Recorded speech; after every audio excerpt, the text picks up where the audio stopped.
चलबे ना, मोदी तेरी तानाशाही नहीं चलेगी, मोदी तेरी तानाशाही नहीं चलेगी।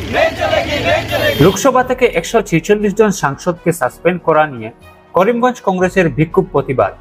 শুক্রবার করিমগঞ্জ জেলা কংগ্রেস কার্যালয়ের সম্মুখে জেলা কংগ্রেসের সভাপতি রজত চক্রবর্তীর নেতৃত্বে এক বিক্ষোভ প্রতিবাদ কার্যসূচি পালন করল করিমগঞ্জ জেলা কংগ্রেসের বিভিন্ন শাখা সংগঠনের কর্মকর্তারা। জানা যায়, লোকসভা শীতকালীন অধিবেশন চলাকালীন লোকসভা স্পিকার ওম বিড়লা সাংসদ থেকে 146 জন সাংসদকে অসংসদীয় আচরণের জন্য সাসপেন্ড করেছিলেন। এ নিয়ে এই বিক্ষোভ প্রতিবাদ কার্যসূচি পালন করেন করিমগঞ্জ কংগ্রেসীরা। উল্লেখ্য, অসংসদীয় আচরণের অভিযোগ উঠে একাধিক সাংসদের বিরুদ্ধে একের পর এক সাংসদকে স্পিকার ওম বিড়লা সাসপেন্ড করেন। অন্যদিকে গত কয়েকদিন ধরে পরপর সাসপেন্ডের ফলে লোকসভা প্রায় বিরোধী শূন্য হয়ে পড়েছে। এই নিয়ে সারা দেশের সঙ্গে সঙ্গতি রেখে করিমগঞ্জ কংগ্রেস মহলে সমালোচনার ঝড় উঠেছে। এদিন বিক্ষোভ প্রতিবাদে উপস্থিত ছিলেন জেলা কংগ্রেসের সভাপতি রজত চক্রবর্তী, আব্দুল কালাম তাপাদার, আশুক উদ্দিন, প্রদীপ পুরী, মৌলানা আব্দুল ওয়ারিস, সঙ্গমিত্রা দাস, নূর নেহার ও রীতি সিনহা প্রমুখ। পরে জেলা কংগ্রেস সভাপতি রজত চক্রবর্তী সাংবাদিকদের মুখোমুখি হয়ে নিজ প্রতিক্রিয়া ব্যক্ত করেন। ব্যুরো রিপোর্ট, জনমত টিভি। গণতান্ত্রিকভাবে 142 সাংসদকে বহিষ্কার করা মানছি না, মানব না, মানছি না, মানব না। গণতন্ত্রের হত্যা করা বন্ধ করো, বন্ধ করো, বন্ধ করো। গণতন্ত্রের হত্যা করা বন্ধ করো, বন্ধ করো, বন্ধ করো। ভারতীয় জাতীয় কংগ্রেস জিন্দাবাদ, জিন্দাবাদ, জিন্দাবাদ। বন্দে মাতরম, বন্দে মাতরম। বলো বলো জোর से बोलो, বন্দে মাতরম, বন্দে মাতরম। রাহুল গান্ধী জিন্দাবাদ, জিন্দাবাদ, জিন্দাবাদ। রাহুল গান্ধী জিন্দাবাদ, জিন্দাবাদ, জিন্দাবাদ। আজকে সমগ্র ভারতবর্ষে ভারতীয় জাতীয় কংগ্রেস এবং ইন্ডিয়া অ্যালায়েন্স যে দল রয়েছেন সবাই মিলে আজকে ভারতবর্ষের কেন্দ্রীয় সরকার যে গণতন্ত্রকে হত্যা করার প্রয়াস দীর্ঘদিন থেকে চালিয়ে আসছে এবং বিভিন্নভাবে গণতন্ত্রকে হত্যা করার চেষ্টা করছে, সংবিধানকে পদদলিত করার চেষ্টা করছে, তার একটা জ্বলন্ত প্রমাণ আমরা সমগ্র ভারতবাসী এবং এই রাজ্যে, আসাম রাজ্যে আমরা দেখতে পেয়েছি যে 142 জন সাংসদকে লোকসভা এবং রাজ্যসভা থেকে 142 জন সাংসদকে বহিষ্কার করা হয়েছে। আমরা স্বাধীন ভারতবর্ষের 75 বছর আমরা উদযাপন করেছি, কিন্তু এই 75 বছরের মধ্যে এই ধরনের নজির ভারতবর্ষে কোনোদিন ভারতবর্ষের 130 কোটি মানুষ সেটা লক্ষ্য করেননি এবং আজ পর্যন্ত আমরা দেখতে পাইনি।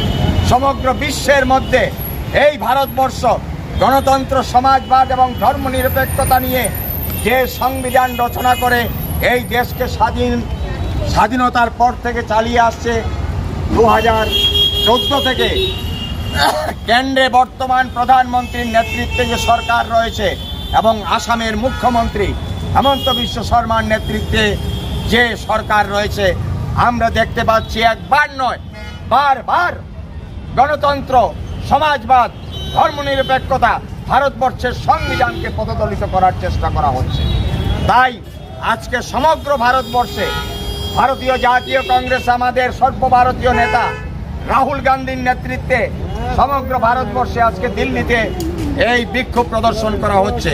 ইন্ডিয়া অ্যালায়েন্সের তরফ থেকে আজকে এই অগণতান্ত্রিক সিদ্ধান্তের বিরুদ্ধে আজকে দিল্লিতে ধর্ণা প্রদর্শন করা হচ্ছে।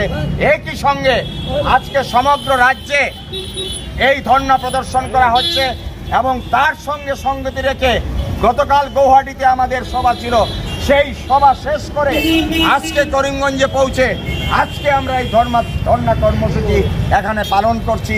আমরা জানিয়ে দিতে চাই, তানাশাহী মোদী, নরেন্দ্র মোদীর এই সরকারকে, তোমার এই তানাশাহী তুমি বন্ধ করো। 2024 আসছে, ভারতবর্ষের 130 কোটি মানুষ, সমগ্র বিশ্বের মধ্যে এই ভারতবর্ষ গণতন্ত্র, সমাজবাদ এবং ধর্মনিরপেক্ষতা নিয়ে যে সংবিধান রচনা করে এই দেশকে স্বাধীনতার পর থেকে চালিয়ে আসছে, 2014 থেকে কেন্দ্রে বর্তমান প্রধানমন্ত্রীর নেতৃত্বে যে সরকার রয়েছে এবং আসামের মুখ্যমন্ত্রী হেমন্ত বিশ্ব শর্মার নেতৃত্বে যে সরকার রয়েছে, আমরা দেখতে পাচ্ছি একবার নয় বারবার গণতন্ত্র, সমাজবাদ, ধর্মনিরপেক্ষতা, ভারতবর্ষের সংবিধানকে পদদলিত করার চেষ্টা করা হচ্ছে। তাই আজকে সমগ্র ভারতবর্ষে ভারতীয় জাতীয় কংগ্রেস, আমাদের সর্বভারতীয় নেতা রাহুল গান্ধীর নেতৃত্বে সমগ্র ভারতবর্ষে আজকে দিল্লিতে এই বিক্ষোভ প্রদর্শন করা হচ্ছে। ইন্ডিয়া অ্যালায়েন্সের তরফ থেকে আজকে এই অগণতান্ত্রিক সিদ্ধান্তের বিরুদ্ধে আজকে দিল্লিতে ধর্ণা প্রদর্শন করা হচ্ছে। একই সঙ্গে আজকে সমগ্র রাজ্যে এই ধর্ণা প্রদর্শন করা হচ্ছে এবং তার সঙ্গে সঙ্গতি রেখে গতকাল গৌহাটিতে আমাদের সভা ছিল, সেই সভা শেষ করে আজকে করিমগঞ্জে পৌঁছে আজকে আমরা এই ধর্ণা কর্মসূচি এখানে পালন করছি।